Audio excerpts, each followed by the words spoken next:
Elle est de retour. Elle vous a manqué pendant plus de 3 ans. Mais elle est là, à nouveau, pour vous apprendre des choses encore plus débiles, avec des plans zoomés qui ne servent à rien. Salut? Oh oui, bienvenue les curieux, bienvenue sur ce nouvel épisode de Sciences Inutiles. Oui, Sciences Inutiles est de retour. Je suis sûre que vous, comme moi, on attendait avec impatience ce nouvel épisode puisqu'il fait suite à la vidéo il y a 3 ans. 3 ans déjà, mon Dieu. Bon, je vous avoue, je vais pas vous mentir, quand vous avez voté, je priais très fort pour que vous choisissiez le sujet sur les châteaux de sable. La raison est toute simple, c'est que c'est beaucoup plus facile d'aller tourner à la plage en été qu'en hiver ou en automne, surtout dans le nord de la France. La neige a commencé à tomber vers 8h ce matin sur la côte d'Opale. On va donc voir les châteaux de sable, comment sont-ils faits, comment faire le château de sable parfait, qu'est-ce qu'on peut utiliser, et bien on va voir tout ça. Mais pour aller voir tout ça, direction la plage, et pour aller à la plage, on prend son meilleur chapeau, pour éviter les coups de soleil, on prend son plus joli seau, et on est parti.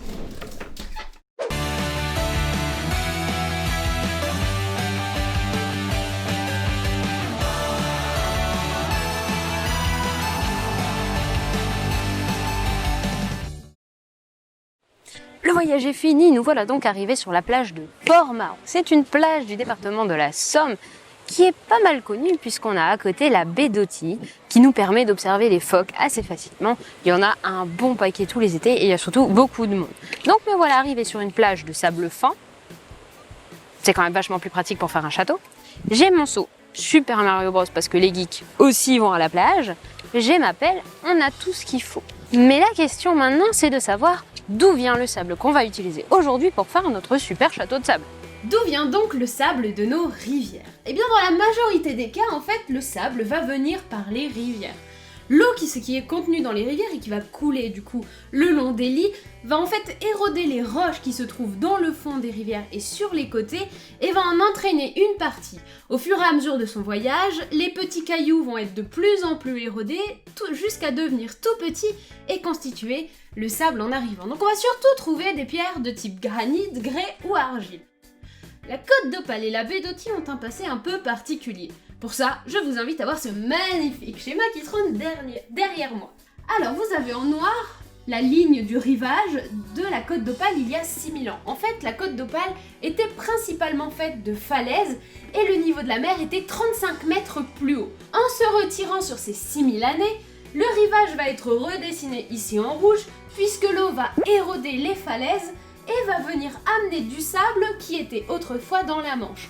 Donc en se retirant, l'eau va venir éroder les falaises et en plus de ça, elle va soulever du sable qui était déjà au fond de la Manche à ce moment-là. Donc on se retrouve avec des rivages qui ont été beaucoup plus dessinés, qui sont beaucoup plus lisses et qui sont faits bien sûr de beaucoup de plages de sable fin. Mais de quoi est-il constitué? On va pas voir ça tout de suite. On peut penser que le sable, c'est le même partout. Mais en fait, comme il a des origines différentes, il n'est pas du tout pareil d'une plage à une autre. Par exemple, si vous prenez le concours de sculpture sur sable du Touquet Paris-Plage, ici on va avoir des professionnels qui vont faire des sculptures incroyables. Sculptures que vous ne pourriez pas faire vous-même. Mais d'après ses recherches, le docteur Daniel Bonne a bien confirmé que tous les sables n'étaient pas bons pour faire des châteaux de sable. Dans ce fameux concours, les sculpteurs vont utiliser non pas le sable des plages du Nord, mais bel et bien du sable qui vient des carrières des Ardennes belges. Alors pourquoi on va aller le chercher aussi loin? Parce que le sable, il n'est pas pareil partout.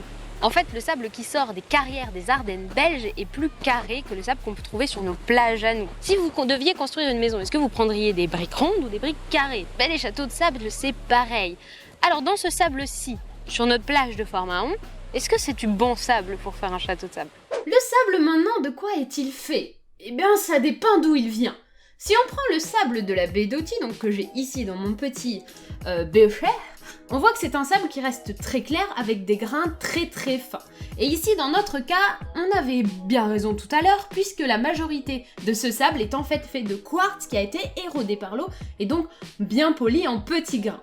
Mais si par exemple on prend un autre sable, celui-ci que j'utilise pour Patrick, pour son aquarium, donc c'est du sable qui est vendu en animalerie, on voit déjà que la couleur n'est pas la même puisque ce sable-ci est plus orange et quand on regarde au microscope, eh ben on voit que les grains sont un peu plus gros et on a tendance à trouver des minéraux qui sont différents. Si vous prenez les plages du sud de la France, eh bien cette fois-ci vous aurez des plages qui seront un peu plus riches en olivine, donc un peu plus vertes. Si vous prenez les sables des Maldives, eh bien cette fois-ci ce sera pas de la roche, ce sera majoritairement des restes de squelettes, de petits animaux ou de corail qu'on peut trouver au fond de la mer et donc qui viendront se mettre sur les îles grâce au courant de la mer. Et bien si vous habitez dans une île volcanique, vous aurez du sable volcanique, donc tout dépendra des pierres qu'on peut trouver à côté. Mais le principe reste le même, vous aurez toujours des cailloux qui ont été érodés par l'eau, que ce soit du granit, que ce soit du quartz, que ce soit de la pierre volcanique, de l'olivine ou même des petits squelettes d'animaux. Bien, arrêtons de blablater un peu et passons à la construction de ce fameux château de sable. Alors, si vous prenez que du sable tout seul, alors, c'est bien, mais ça tient pas super bien. Mais l'avantage, c'est qu'à la mer, il y a quelque chose d'autre qui peut nous aider à faire tenir le sable, c'est de l'eau. Le problème, c'est que si je mets du sable et un peu trop d'eau, eh ben, je vais avoir du mal à faire mon château de sable, puisque ça va rester collé au fond. Daniel Bonne et son équipe ont fait une recherche sur comment tiennent les châteaux de sable, et selon le pourcentage idéal d'eau dans un château de sable, c'est de 2%. C'est-à-dire que pour 50 seaux de sable, vous allez mettre un seau d'eau. Alors nous, avec juste ce qu'on a là, ça va être compliqué de faire très précisément, mais je vais essayer d'être le plus précise possible. A few moments later. Bien, ma petite mixture est prête. Je tasse un peu le sol et on essaye, attention.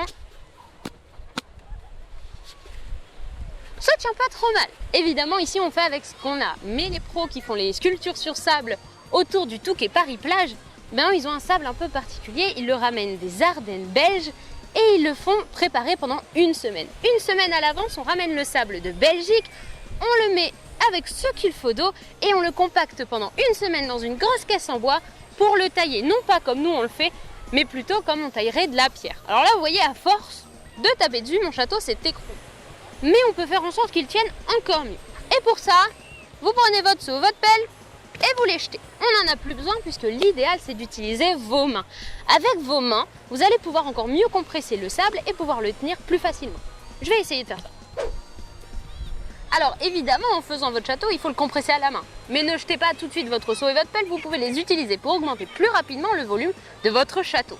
Je vais essayer de faire un truc grand, mais ça va être compliqué. Une autre chose importante avec les châteaux de sable, comme vous pouvez le voir, c'est la base.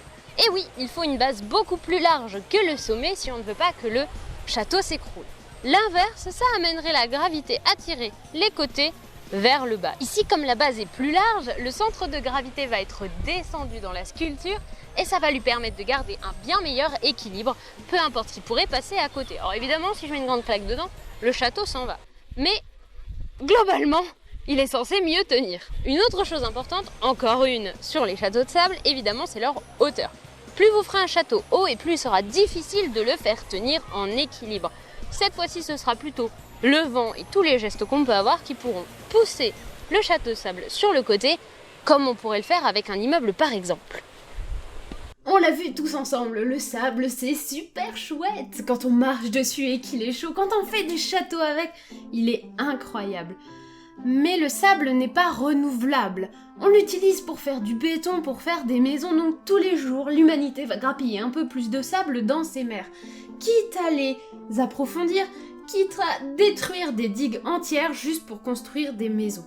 Donc je vous en supplie, aimez le sable, aimez-le comme il le mérite, mais surtout, essayez de laisser vos châteaux à la plage. Je vous dis merci d'avoir suivi cette vidéo.